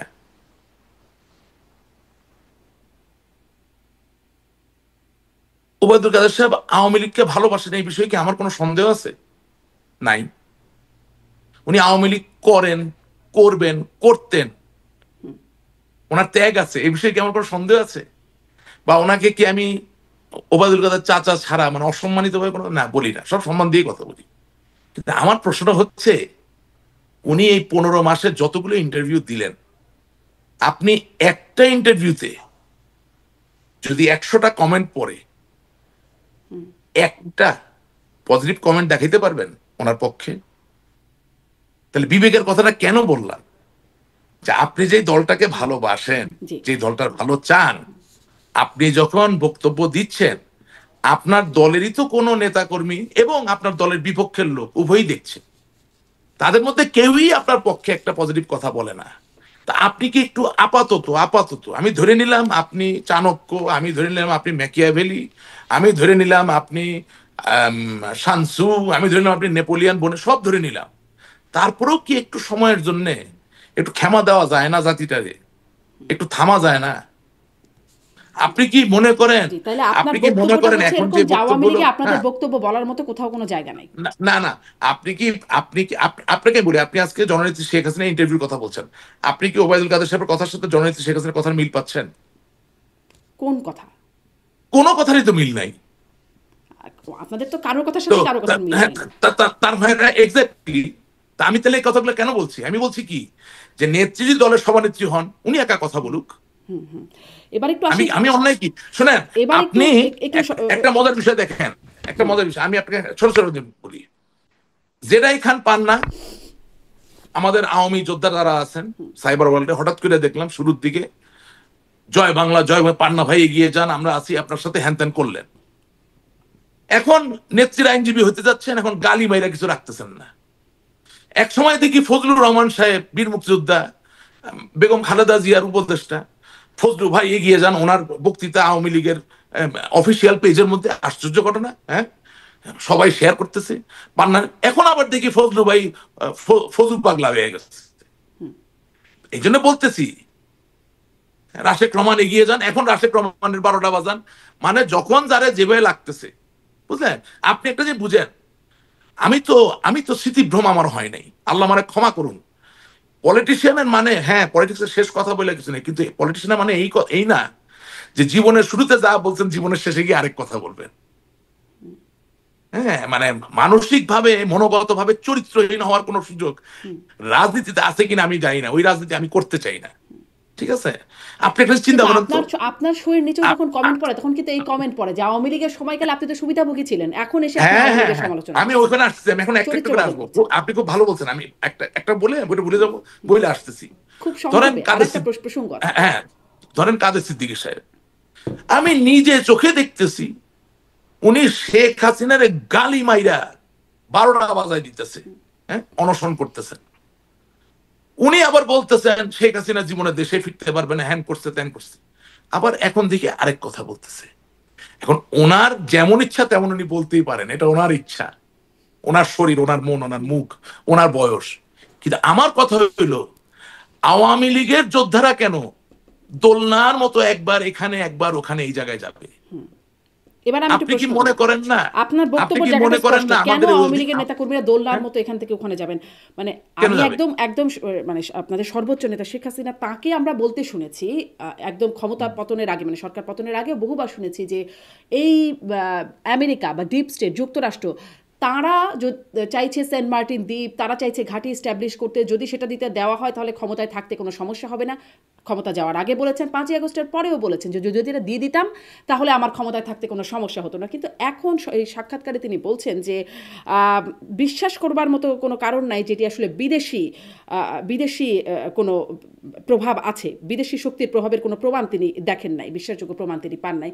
এখন তিনি, এটা কি দোলনার মতো কোনো নড়চড় মনে হচ্ছে, অবস্থানের পরিবর্তন মনে হচ্ছে, ইউটার্ন না কি আসলে? না, প্রথম কথা হচ্ছে 5ই আগস্টের ঘটনার পিছনে যে দুটি দেশের সবচেয়ে বড় ভূমিকা, সে দুটি দেশের একটিও আমেরিকা না। আমি সেই নাম এখানে বলতে যাব না। আমি কেন খামাখা ভাই, আমি আমার দলে নাই কোনো পদ পদবি, আমি একটা সাধারণ মানুষ, আমি একজন সমর্থক, আমি এত বড় বড় শত্রু বানাবো কেন? 5ই আগস্টের ঘটনার পিছনে যে দুটি দেশের ভূমিকা সবচেয়ে বড়, আম, সেটা বঙ্গবন্ধুর কন্যা জননেত্রী শেখ হাসিনা বিশ্বাস করি জানেন, বা আহ, না জানলেও তাকে জানাতে হবে। হুম। আপনি বললে কি হবে? আপনি না পাত্তা দেন না বললেন একটু আগে না, দেশের। এত শত্রু আর বানাতে চাই না, বুঝে ভালো লাগে না, বুঝে না, কারণ কি আপনি যাকে ভালোবাসেন তার জন্য বইলে যদি শত্রু হয়ে যান, এটা মানে কি? এটা মানে কি বলেন? আমার বাবা 34 বছর বাংলা আওয়ামী লীগের কোষাধ্যক্ষ, সমস্ত কিন্তু জীবন যখন আপনি এই বললেন যে দলের দুটি জন্য। দেশ একটু কারা, আমি শেষ করি, কিছু দুটি দেশ সময় কারা, কথাটা তখন তো দর্শক না একদম না, ঝাঁপায় একটু পড়বে যে একটু দুটি শোনেন, দেশ আমরা কারা আপনি মানুষ, একটু বলবেন। আমি রোবট না, একটু আমার কথা বলি। বলবেন, হ্যাঁ। আমার বাবার রক্ত পানি করা এই দলে তার অবদান আমার শৈশবকাল থেকে, আমি আমি বড় হব না, আমার শৈশবকাল থেকে এই ছাত্রলীগ, এই দলের সাথে আমি ওতপ্রোতভাবে জড়িত থেকে, হ্যাঁ, কি দেখলাম আমরা, যে আপনি যার জন্য ফাইট করছেন, যার জন্য ফাইট করতে চান বা ফাইট করতে পারেন ওপেনলি, তারই আপনার দল প্রোটেকশন দিচ্ছে না, প্রোটেকশন দেয় না। সো আমি আর শত্রু বাড়াইতে চাই না। আমি I hope I can make you understand. আমি তো আপনাকে বললাম যে জ্ঞানত কোনোদিন আওয়ামী লীগের কোনো ক্ষতি হবে আমার হাত দিয়ে, আমার পরিবার, বাংলাদেশ, নেভার, ইজ ইম্পসিবল। আপনি যদি দুটো দেশের নাম প্রকাশ করেন কিন্তু তাহলে আওয়ামী লীগের ক্ষতি হবে? না, আমার ক্ষতি হবে, আমাকে কেন ক্ষতি নিতে হবে? আওয়ামী লীগকে প্লেজ করেছেন যে উনি ওনার কর্মীকে প্রোটেক্ট করবেন? আমি তো তার কর্মী, আমাকে কি প্রোটেকশন আপনার কি দেওয়া হবে? বা ক্ষতি করবেন, মানে আপনি কি ক্ষতির ভয় করছেন? কেন? আমার তো অনেক ক্ষতি হয়েছে। আপনি কি কিছু জানেন না? এই যে একটু আগে বললেন যে অভিযোগ আছে, এখন আমি আপনাকে উত্তরটা দিয়ে দিই, আমার অভিযোগের উত্তর। না, কিন্তু যে সেটা আমি তো সরকারি, আছেই, আপনি না বললেন না সেসব ছাগল পাগল তাদের না কাছে আপনি পাত্তা দেন না না। না, অনেক সরকারি সুবিধা নিয়েছে, এর উত্তর দিয়ে দিই আপনাকে, সুন্দর উত্তর দিব। বাংলাদেশের আওয়ামী লীগ সরকারের তো একটা ক্যাবিনেট ছিল, তাই না? ছিল তো, প্রত্যেক মন্ত্রণালয়ে একজন করে মন্ত্রী ছিলেন। তো সরকারি ব্যবসা বাণিজ্য দেওয়ার মালিক কারা? মন্ত্রী আর সচিব। আপনি তো মোটামুটি সবারই ইন্টারভিউ নেন, প্রত্যেককে ডেকে একবার করে জিজ্ঞাসা করবেন যে রাশেদ রহমান কোন দিন আপনার মন্ত্রণালয় আপনার কাছে কোনো কাজে গেছে। যদি কেউ বলতে পারে আমাকে, আপনি বলবেন হ্যাঁ আমি আসাদুজ্জামান খান কামাল সাহেবের কাছে বহুবার গিয়েছি। কেন গিয়েছি? আমার এক সিনিয়র বন্ধু, উনি ছাত্রলীগের সভাপতি ছিলেন এক সময়, সে বাংলাদেশে জন্মগ্রহণ করছে, ছাত্রলীগের সভাপতি, কিন্তু হঠাৎ করে ঘটনাচক্রে দেখা গেল তার নাগরিকত্ব নাই, সুতরাং আমার যেতে হয়েছে। আমার এলাকার কোনো পুলিশি সমস্যা নিয়ে আমাকে আসাদুজ্জামান খান কামাল সাহেবের কাছে যেতে হয়েছে। এছাড়া স্পেসিফিক কোন তদবির, মানে এমনকি চাকরি বা কিছু, একটু যে কোনো মন্ত্রীকে ডেকে জিজ্ঞেস করবেন। আমি একটা সুপ্রাচীন ঐতিহ্যবাহী পরিবারের সদস্য, বিনয়ের সাথে বলতে চাই, ভালোভাবে বেঁচে থাকার জন্য কোনোভাবেই আমাদের সরকারের কাছে কোনো কিছু নিয়ে ভালো থাকার আপনি প্রয়োজন নাই। স্পষ্ট করেছেন আপনার তবে ডিফেন্সে, আপনি আপনার পক্ষ হ্যাঁ থেকে তবে দিয়েছেন, কিন্তু হ্যাঁ আপনার তবে দলের লোকেরাই এটি বলে যে আপনি আসলে হ্যাঁ বলে সুবিধাভোগী। বললাম তো, আমি আপনি আমি তো ব্যাখ্যা বললাম, দিয়েছেন। আমি তো বলছি আমার জি, দলের মাঝে আপনি একটা ব্যাখ্যা অংশ দিয়েছেন। আছে। আপনি আসলে তাহলে যেদিন কোন থেকে দুটি দেশ আমি সেটি বলবেন না। যে- যেদিন না যেদিন থেকে আমি দুর্নীতিগ্রস্ত ব্যক্তিদের বিরুদ্ধে কথা বলা শুরু করেছি, যেদিন থেকে আমি নমিনেশন বাণিজ্যের বিরুদ্ধে কথা বলা শুরু করেছি, সেদিন থেকে এই লোকগুলো এসব কথা বলা শুরু করেছে। আমি তাদের কাজটা সহজ করে দিচ্ছি। তারা যেই মন্ত্রীর বাতাস পেয়ে এসব কথা লাগবে, মন্ত্রীকে জিজ্ঞাসা করতে বলেন রাশেদ রহমান তার কাছে কোনোদিন গেছে কিনা। নেভার। আমাকে মাননীয় প্রধানমন্ত্রী বাংলাদেশের আওয়ামী লীগের জি, কিন্তু সভানেত্রী রাশেদ জননেত্রী রহমান, কাছে যে নৌকা রাশেদ দিচ্ছেন। রহমান আসলে শুনেন, একটু ওই ব্যক্তিগত ওই জায়গায় কথা না নৌকা বলে। ওই নৌকা পাওয়ার জন্য রাশেদ রহমান কোনোদিন কোনো নেতার হাত ধর্ণা দেয়নি। আমি কৃতজ্ঞ, নেত্রী আমাকে দিয়েছেন, কিন্তু ওই আমার যে বাবার ডিজিএফ পরে এর কাছে ধর্ণা দিলেন আমাকে না। নৌকা দিচ্ছে। না, ডিজে আলাপ করতো, এটা তো বললাম তো আপনাকে, এটা তো পলিটিক্যাল একটা রং ডুইং ছিল। জি, জি, এটা তো আর আমাদের হাতে না, এটা তো আমার হাতে না। এখন ডিজিএফআই থেকে যদি ডেকে বলে আসেন চা খাই, কি বলবো আমি? জি। যে না আমি চা আমি খাবো না। আপনার ব্যাখ্যা আপনি স্পষ্ট করেছেন। আপনি বলছিলেন যে সোশ্যাল মিডিয়া অনেক প্রচারণা চালানো হচ্ছে, অনেক আপনার পিছে লেগে যাচ্ছেন। তাতেও আপনি খুব কেয়ারও করছেন না, সেটাও আপনি না স্পষ্ট আমি করলেন। এটা নিয়ে একদম তাহলে সেই চিন্তিত দুটো না। দেশের নাম বললে কেন সমস্যা? মানে সেখানে কেন কেয়ার করছেন? না ওটা একটু কেয়ার করছি, কারণ হচ্ছে যে আমার যিনি দলীয় প্রধান, ওনাকে তাকে উপলব্ধিতে নিতে হবে জিনিসটা। তারপরে ওই যে যেরকম ওই যে ওই পরামর্শটা যেরকম আপনাকে দিলাম না, আচ্ছা, সেজন্য যে বললেন না। ইন্টারভিউ দেওয়ার সময় কি বলা যেতে পারে, হ্যাঁ কিছু জিনিস নিজের কাছে রাখতে হয়। আচ্ছা, ঠিক আছে। তাহলে আর জিজ্ঞাসা করছিলেন, যেহেতু আপনি বলবেন না। কিন্তু অবস্থানের পরিবর্তন বা ইউ টার্ন, আপনি বলছেন দুটা দেশ দায়ী, কিন্তু আমেরিকা না। কিন্তু এটা তো আপনি শুনেছেন যে বহুবার খোদ প্রধানমন্ত্রী থাকা অবস্থায় শেখ হাসিনা বলেছেন, তারপরেও বলেছেন, আপনাদের দলের নেতারাও বেশ উচ্চকিত কণ্ঠে এটা বলেছেন যে মার্কিন যুক্তরাষ্ট্র ডিপ স্টেট না নির্বিশেষে। আমাদের এখন এসে কি দলের ইউ-টার্ন? নেতা, ইউ-টার্ন? আমাদের দলের নেতা কর্মীদের ভিতরে তিনটি ভাগ আছে। তিনটি ভাগ আছে। একটি ভাগ একেবারেই নিঃশর্ত ভাবে কোনো যুক্তি তথ্য প্রমাণ ছাড়া নৌকাটাকে ভালোবাসে, আওয়ামী লীগকে ভালোবাসে, বঙ্গবন্ধুকে ভালোবাসে, জননেত্রী শেখ হাসিনাকে ভালোবাসে, পয়েন্ট ব্ল্যাঙ্ক ক্লিয়ার।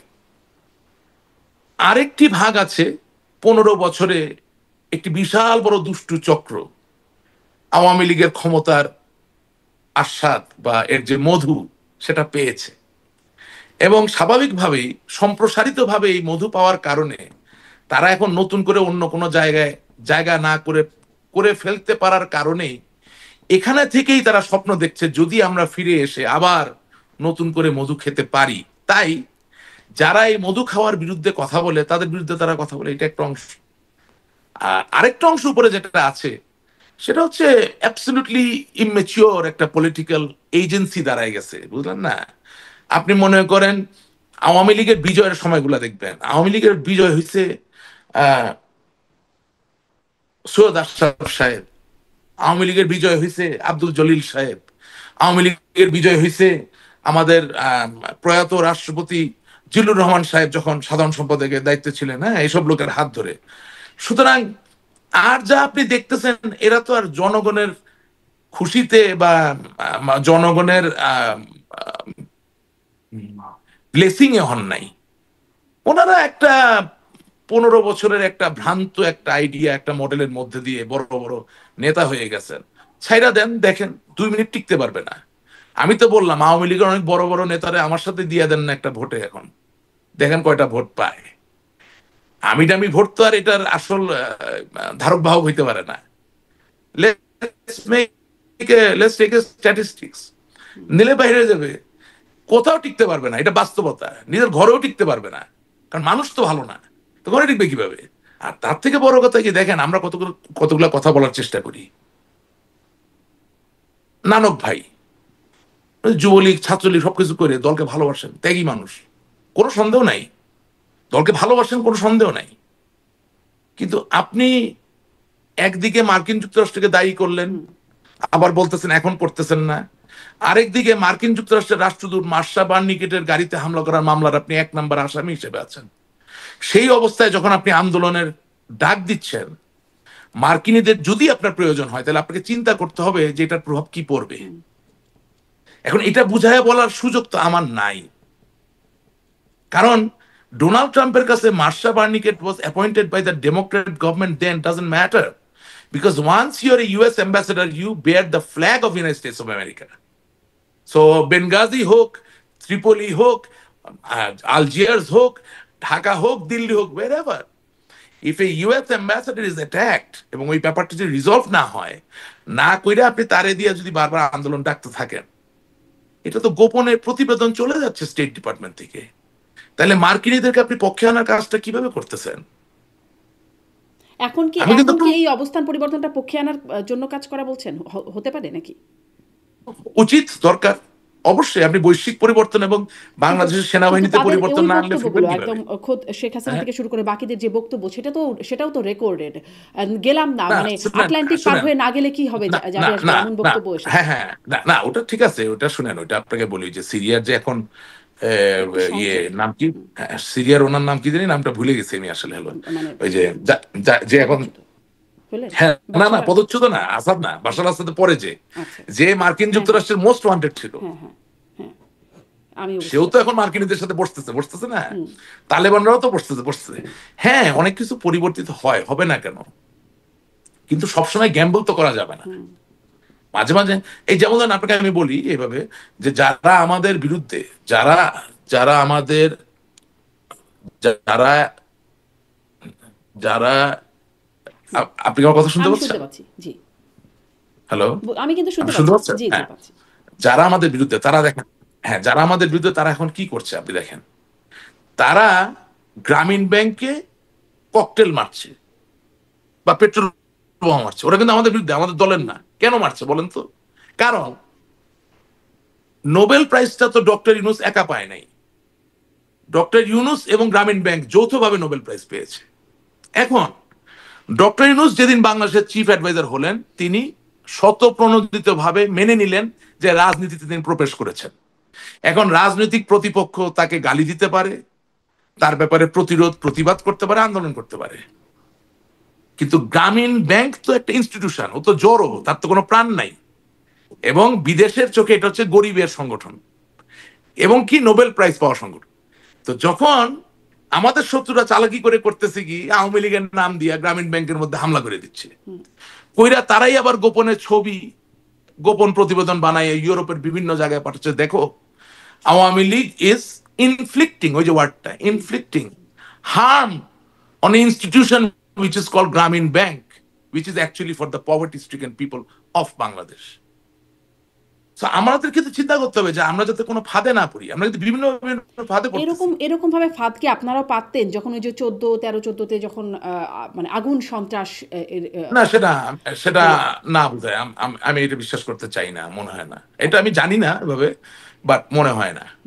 আচ্ছা, এখন এখন তো হিংস্রতা দেখে মনে হচ্ছে তারা আসলে এগুলা করেছে, যে হিংস্রতা আমি দেখলাম, যেভাবে তারা হত্যা, নাশকতা, অগ্নিসংযোগ এসব করছেন, তাতে করে 2015-তে করেন এটা আমি বিশ্বাস করবো না কেন, 2013-তে করেন এটা বিশ্বাস করবো না কেন, করেছেন তো।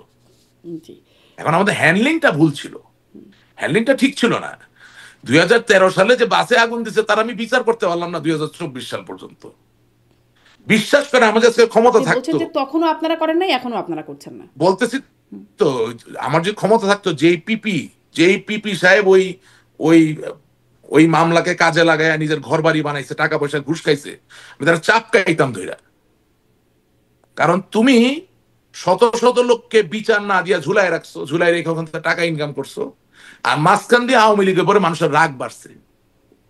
তোমার দায়িত্ব ছিল, তোমার পবিত্র দায়িত্ব ছিল, মামলা হইছে, তদন্ত হইয়া চার্জশিট জমা পড়ছে, তুমি মামলা চালাইয়া রায় পর্যন্ত নিয়ে যাবা। কি 50 জন আসামি ছিল, ঠিক আছে, 5 জন দোষী সাব্যস্ত হলেন, 45 জন বেকসুর খালাস, তারা সুস্থ জীবনে চলে যাবে। তুমি কি করছো? তুমি বদমাইশ, সারা তুমি বদমাইশ, তুমি এই মামলা ব্যবহার কইরা তুমি 3 তলা 4 তলা 5 তলা বাড়ি বানাইছো, ঘুষ খাইছো, জামিন বাণিজ্য করছো। জি this is what has happened. জি, একটু আবার পয়েন্টে আসি যে তাহলে আসলে কি আপনি এই অবস্থান পরিবর্তনকে কেন অবস্থান পরিবর্তন করছেন বলে মনে করেন? কোনটার অবস্থান ওই যে যেটা পরিবর্তন? বলছিলাম যে যুক্তরাষ্ট্রই বা তাদের মার্কিন ডিপ স্টেটের দায়ী, না, তারাই চেয়েছেন বলে এটা কমপক্ষে তো বলছেন, এখন বলছেন তারা আসলে তাদের প্রভাব নাই। এটা তো অনেক বড় চিন্তার বিষয়। মানে বঙ্গবন্ধু কন্যা জননেত্রী শেখ হাসিনা, তিনি বাংলাদেশের প্রধানমন্ত্রী ছিলেন, তিনি এখন দিল্লিতে আছেন, তিনি তো হাতে কিছু সময় পেয়েছেন চিন্তা করার।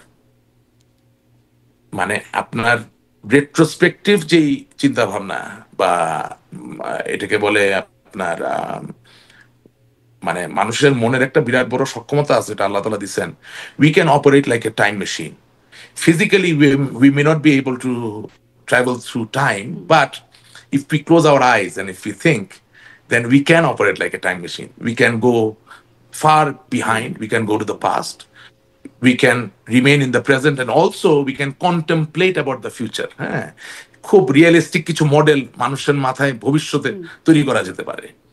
সো অবভিয়াসলি এখন তো ওনার হাতে কিছু সময় আছে, উনি হয়তো চিন্তা ভাবনা করছেন, এবং যেই ন্যারেটিভটা পরিবর্তন করলে রাজনীতির জন্য আগামী দিনে ভালো হবে সেটা হয়তো তিনি বলছেন। হ্যাঁ, এই এই এই জায়গাটা তো ওনাকে আমার দিতে হবে। তবে এটা বাস্তব। এটি আপনার আপনার ভাষ্য মতে যে এই যে যদি কেউ উপদেশ বা পরামর্শ দিয়ে থাকেন, এটি সঠিক পরামর্শ দিয়েছেন, মানে আলটিমেট রেসপন্সিবিলিটি শিকারটা সঠিক ছিল না, এটি পরামর্শ যে দিয়েছে ঠিক করেন নাই। আমি আপনার আরো সহজ করে কথাটা বলতে চাই।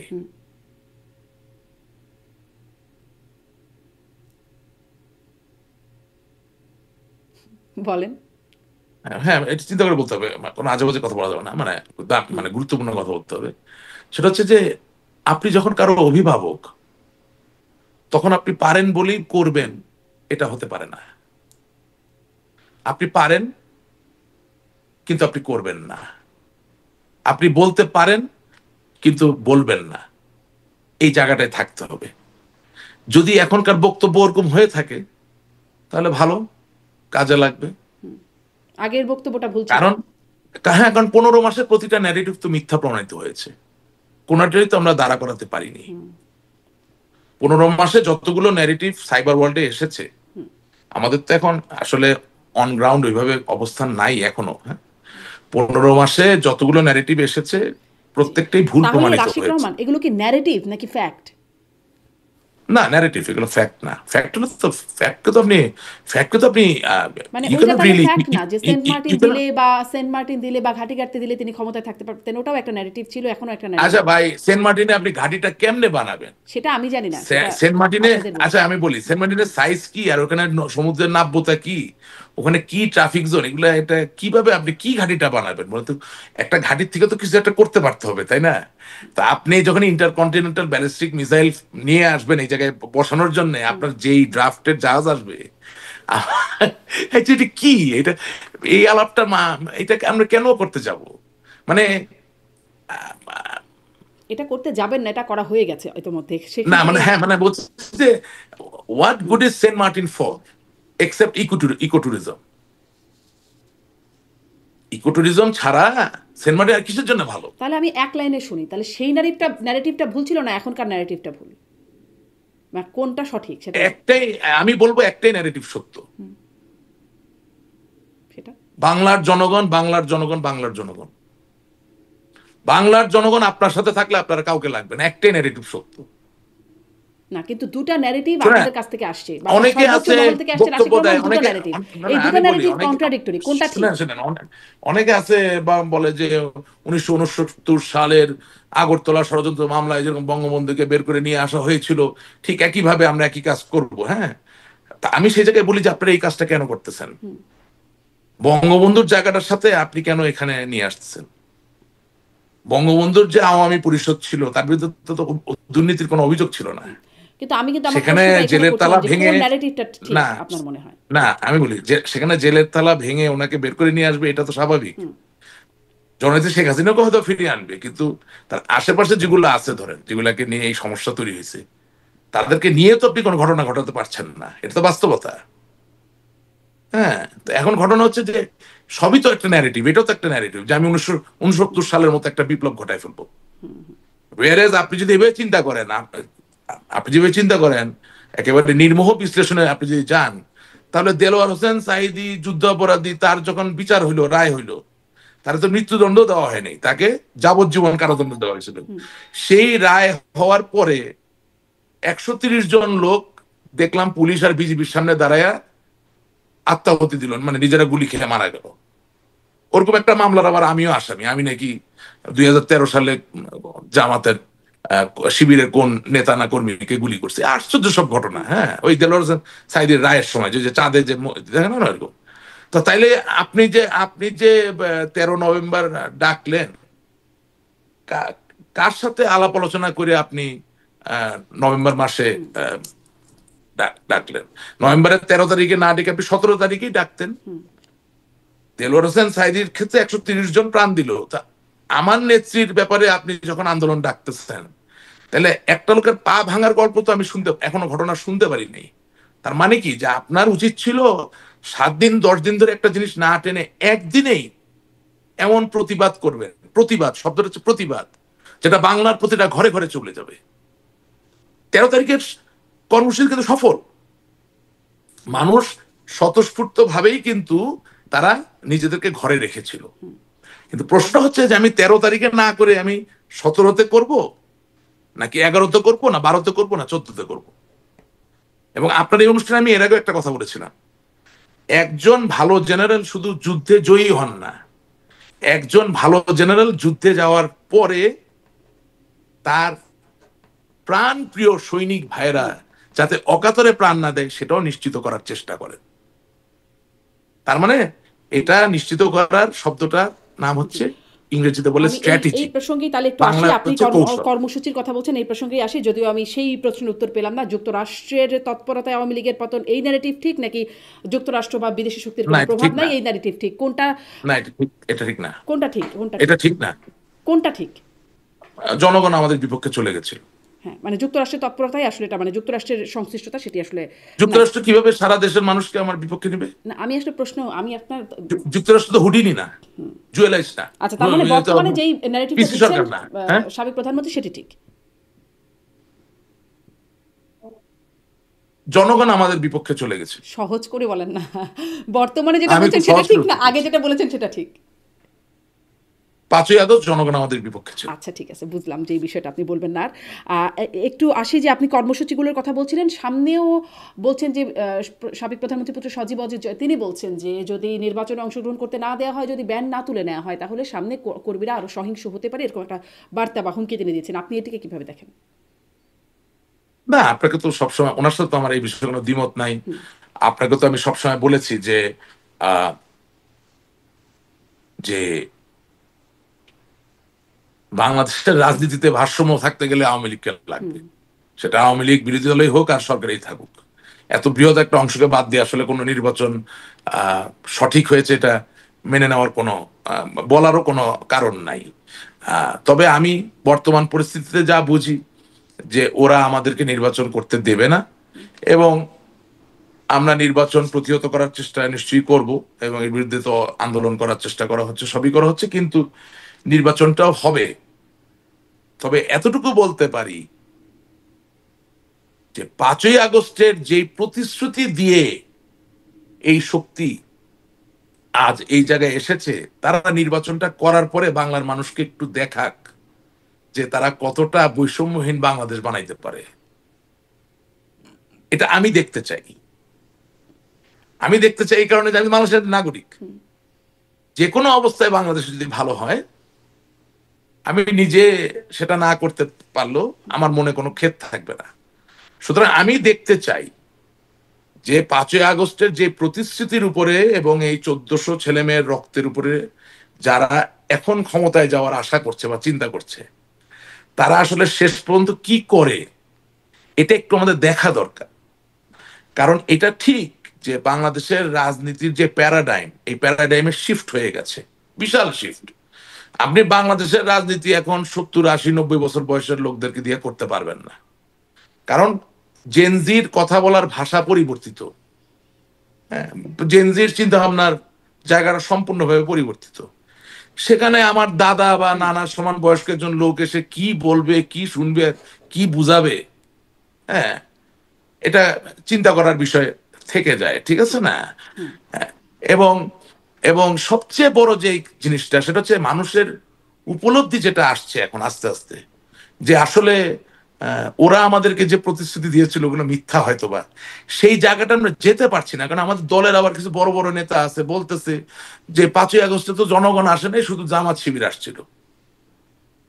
যখন এটা আপনি করতেছেন তখন আবার আপনি আপনি জনগণকে অপমান করতেছেন। আপনাকে বলতে হবে, স্বীকার করতে হবে যে হ্যাঁ, জনগণের একটা বড় অংশ আমাদের উপর থেকে আস্থা উঠে গিয়েছিল, যার দরুন আমরা কন্টিনিউ করতে পারিনি। এখন যদি আমরা সেই জনগণের মাঝে থেকে আস্থা ফিরিয়ে আনতে পারি আমাদের দিকে, তাহলে we are game, we will be there for the next 100 years, for the next 1000 years. তো আমরা প্রোয়েক্টিভ পজিটিভ কথা বলতে পারছি না কেন এখনো? জি আমাকে 5ই আগস্টকে অস্বীকার করে কেন আমাকে রাজনীতি করতে হবে, আমি তো বুঝতে পারতেছি না। আপনি একটা জিনিস খেয়াল করবেন, জি সম্প্রতি অবশ্য সজীবদের আজকে জয়ের আমি একটা, বক্তব্যে কিছু দেখা যাচ্ছে যে ছাত্রদের হ্যাঁ, কিছু ক্ষোভ ছিল, সেটি তো ছিলই, কিছু সম্পৃক্ততা ছিল, সেটির বিষয়েও তিনি বলছেন ভারতীয় গণমাধ্যমকে দেওয়া সাক্ষাৎকারে। আমি কে আসলে কে তার সজীবদের জয়ের কথা বলছি, তার হ্যাঁ হ্যাঁ শুনুন, আরেকটা প্রসঙ্গ নিয়ে, তার বক্তব্যের আরেকটা প্রসঙ্গ, সেই সাক্ষাৎকারের একটা প্রসঙ্গ নিয়ে একটু জিজ্ঞাসা করি। সম্প্রতি ভারতীয় গণমাধ্যমে এসেছে যে দিল্লিতে যেই জঙ্গি হামলা হলো সেখানে বাংলাদেশের মাটি ব্যবহার করে